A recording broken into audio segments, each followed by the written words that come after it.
How to post anonymously on Facebook. Posting anonymously on Facebook really means sharing content without revealing your identity to others.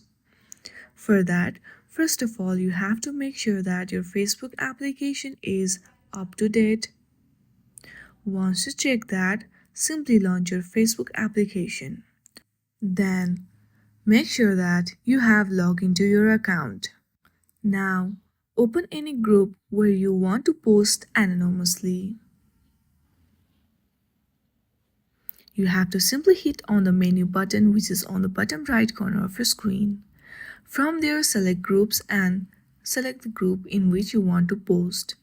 From there, you can easily see an anonymous post. Simply tap on it and create your post. Once you are done with your post, hit on the submit button which is on the top right corner of your screen. By doing this, you will post your content without revealing your identity to others. I hope you like this video. If you like this video, then please do not forget to like and subscribe to our channel. Thank you for watching.